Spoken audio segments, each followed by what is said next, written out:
Hi, I'm Andy Ely, Senior Funeral Director for G. Seller Independent Funeral Directors, and we've been serving bereaved families since 1910. I'm sure you're all well aware there's lots of different myths, taboos and misconceptions around what happens behind the scenes within the funeral profession. So we decided to put together this series of podcasts to answer those questions and hopefully dispel those myths. So please do like, share and subscribe, and send those questions, send them to liftingthelid@gseller.co.uk, and we will do our absolute best to answer them for you. It genuinely is our family caring for your family.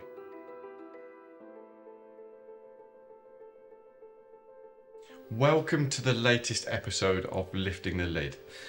Today we're talking about life inside a hospice, and I have a guest, Angela. Hello. Welcome. How are you? I'm good, thank you. Yeah. So Angela, you're from LOROS, aren't you? Mm-hmm. So just talk me through, what is LOROS?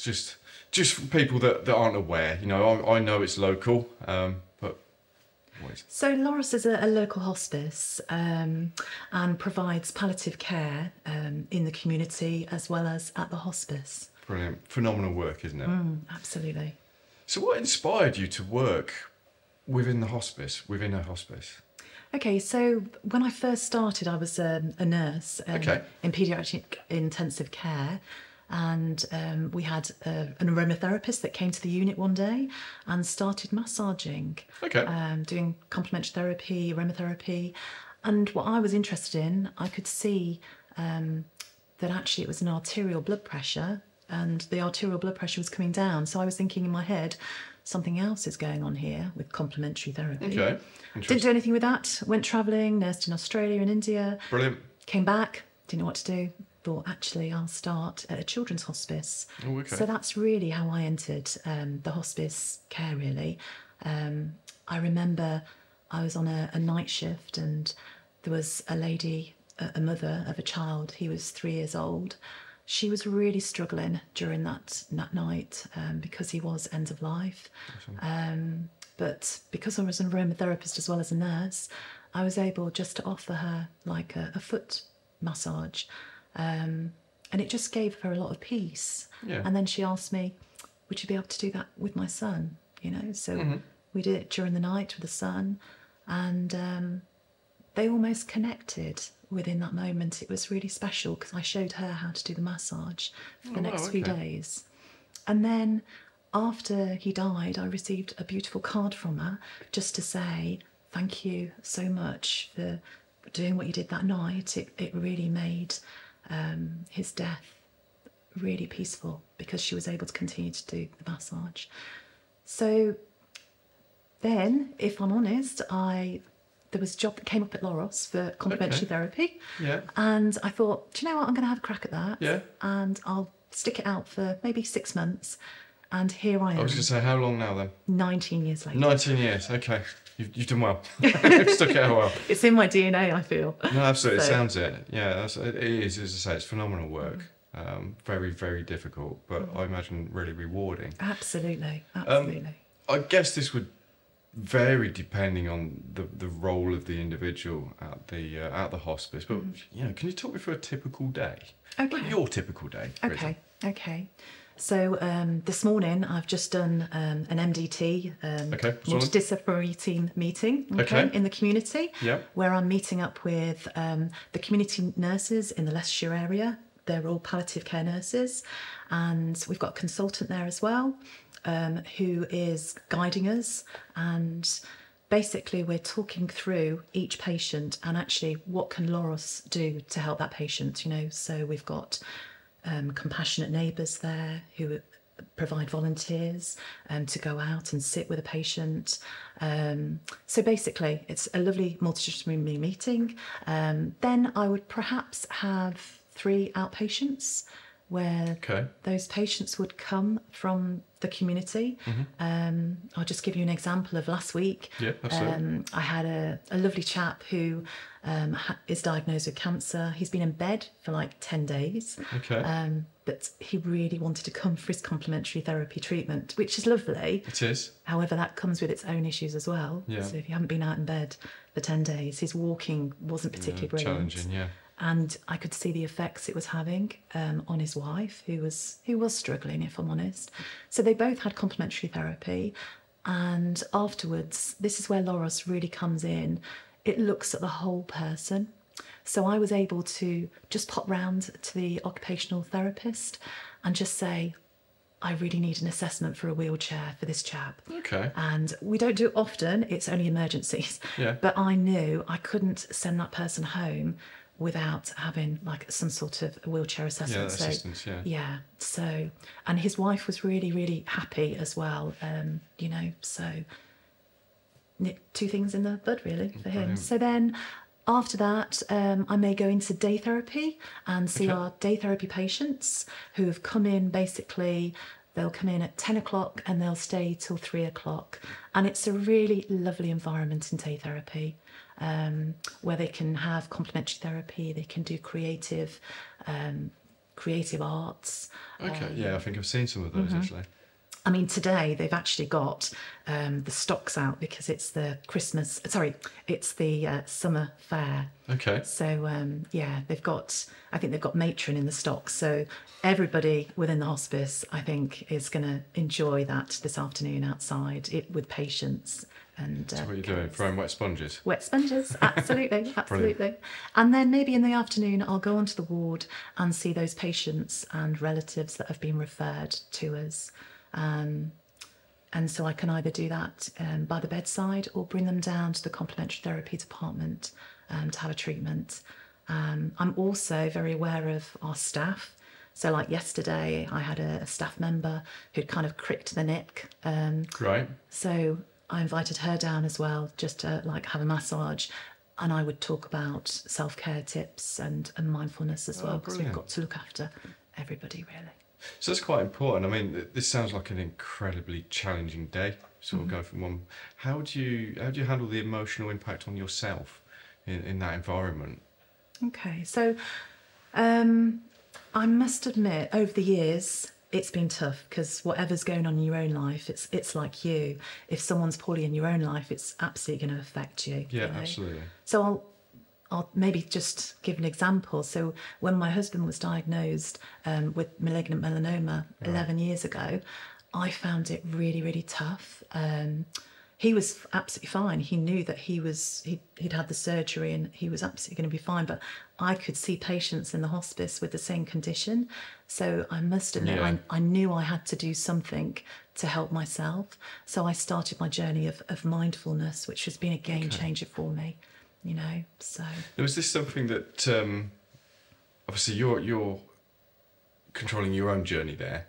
So other colleagues, other staff within the environment, the support that you guys give one another. You gave a great example about that massage earlier.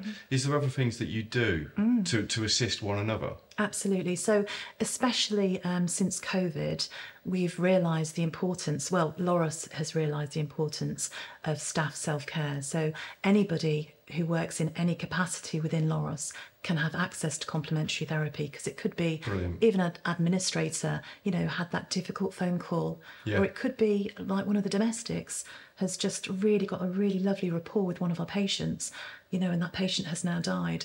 You know, if stuff's going on at home, it is going to affect them. So we also have, all of us that have patient contact have clinical supervision, which is really important. So we get an hour. You can have that as a group or an individual, and it's where we just talk about there may be a case that we'd like just to go into a little bit more depth with, you know, so we're not bringing things home. And then we've got a fantastic education centre of excellence who do lots of like mandatory training for us and put in, you know, like communication skills, advanced communication skills and stuff like that. Okay.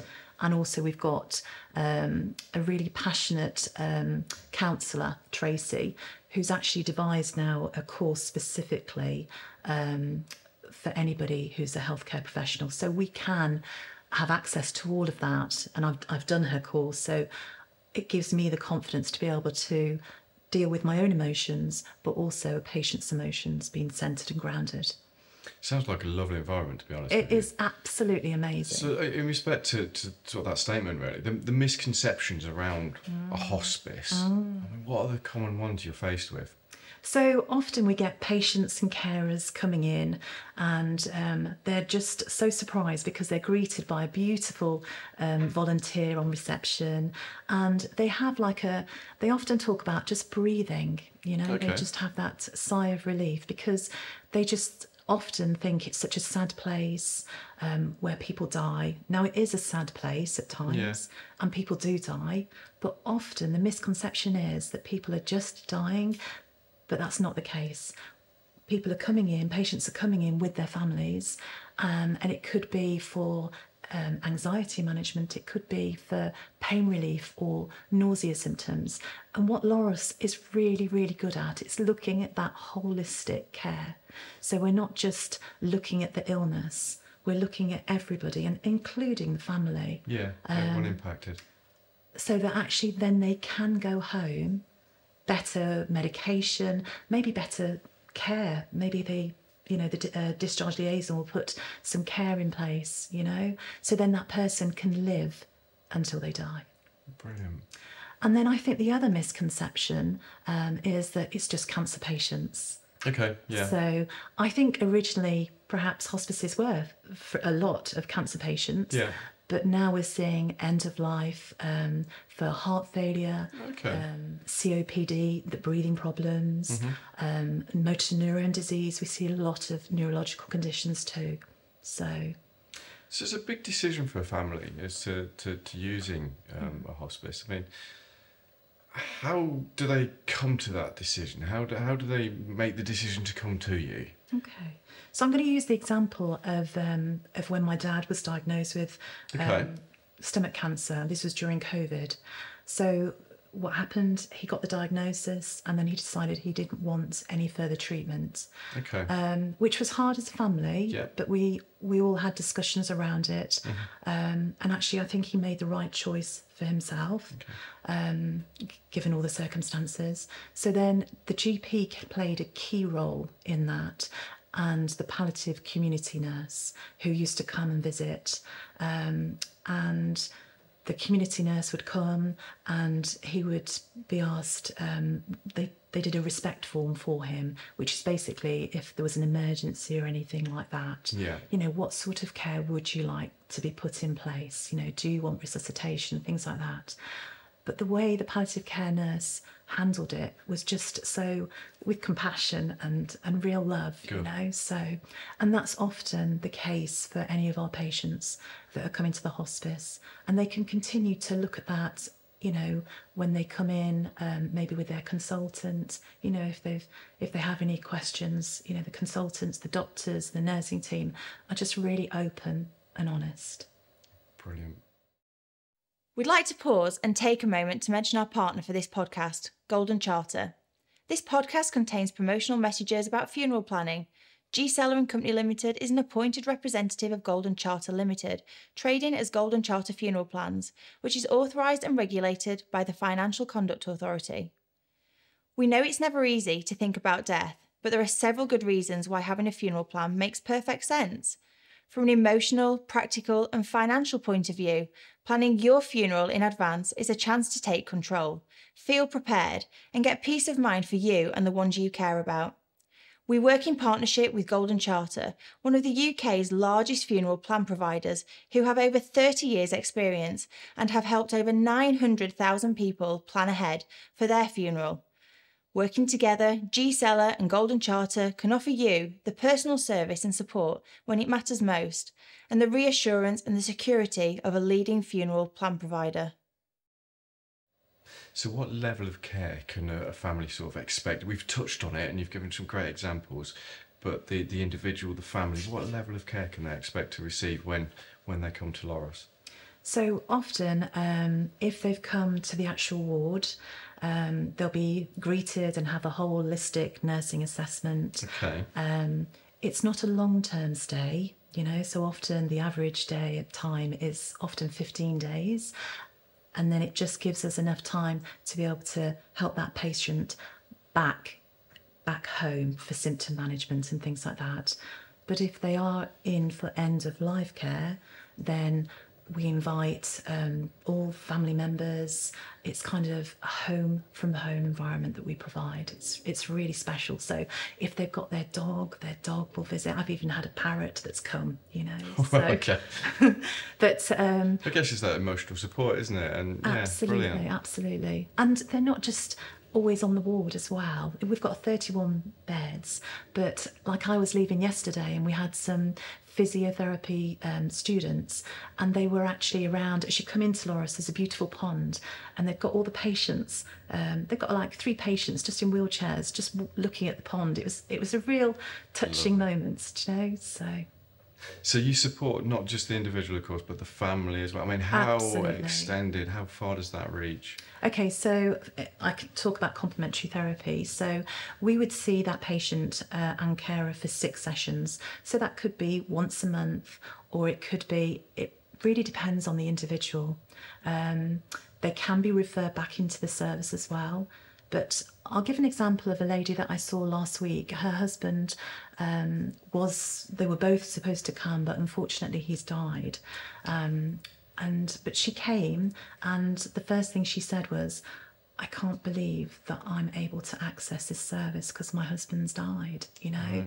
And I think that's where LOROS is really special, because we also are involved in the bereavement. So I will see this carer now for 6 sessions.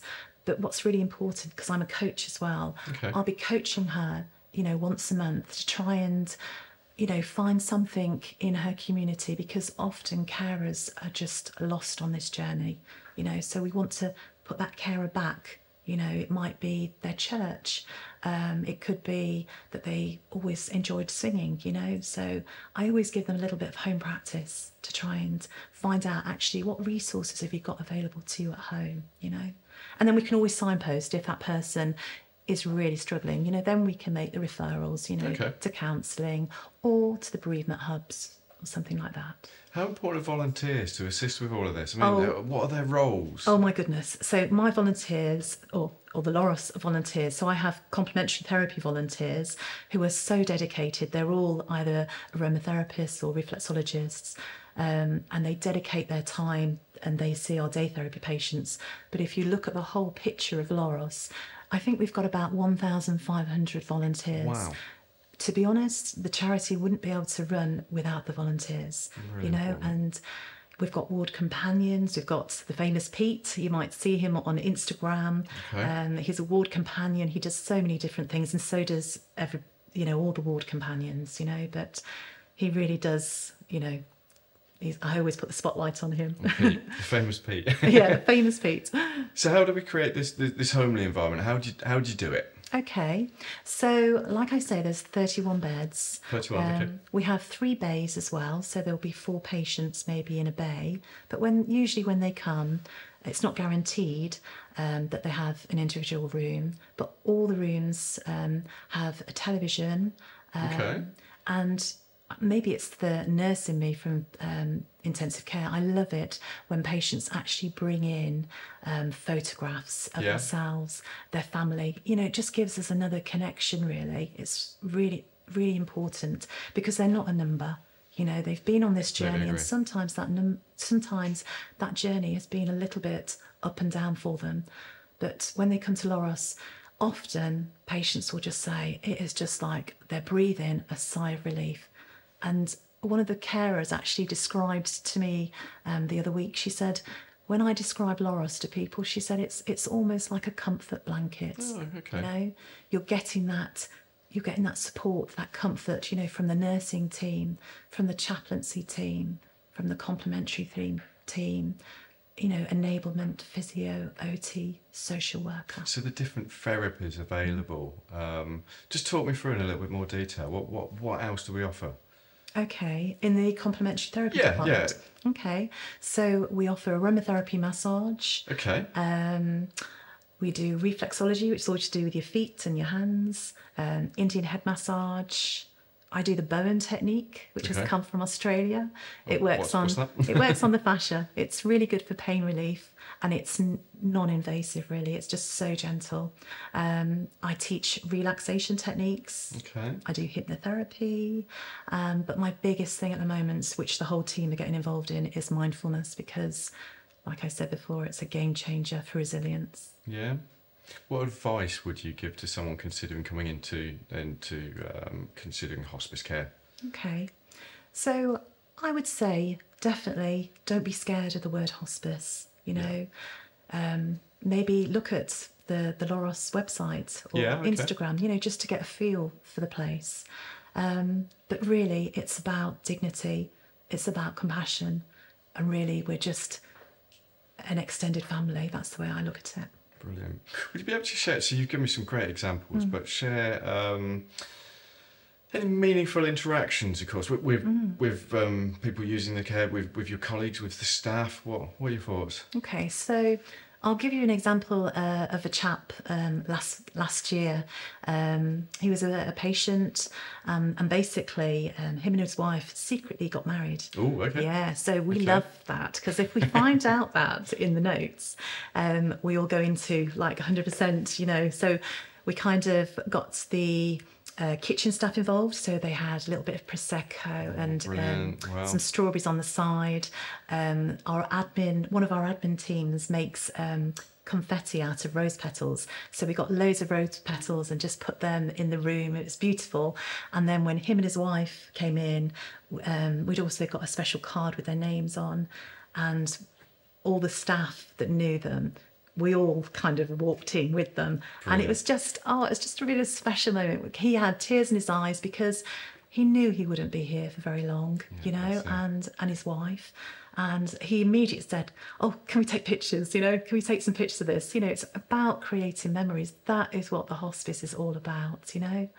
Really. How's it affected your outlook on life and of course death, working within the hospice environment? Okay. So, like I said before, I'd never wanted to go near the word death, you know, especially with my husband. And he used to always be talking about it, you know, and I was like, no, I can't, you know. But actually, I think I've grown as a person. Okay. You know, Interesting. I've recently, my mum died in January, so I had to take just a little bit of time for self-care. You know, lots of meditation, mindfulness. I do regular Tai Chi. I've done that for like 8 years.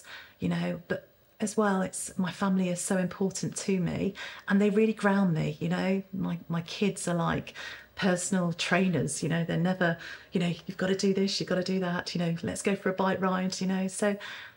And that's probably why I've come here today with my uniform, because when I'm in the hospice mode, I'm Angela, the complementary therapy lead. But as soon as I, you know, remove the badge and the uniform, I'm a mom, you know, I'm just, family is what keeps me going, really. Really important. Angela, thank you. Is there anything you want to add, anything else you want to tell us about the hospice? Any misconceptions to dispel? Anything else you want to tell me about it? I would just say, if you are thinking about hospice care, please give it a go. Give it a go. Perfect. And maybe just come for some complementary therapy. Do you know what? It sounds amazing. I think genuinely, I have been round LOROS and I've seen the work you do, and it's absolutely phenomenal. Something that I wouldn't be able to do. So yeah, credit where credit's due. I must admit, all my team, we're just passionate, and that's not just my team, it's everybody that works within LOROS. You know, we're there just for the patient and their families. And it's really evident. Thank you for everything you guys do. Thank you. And thank you. I mean, if you've got any questions, please do like, share, subscribe. Send those questions. Send them to liftingthelid@gseller.co.uk. We will do our absolute best to answer them for you.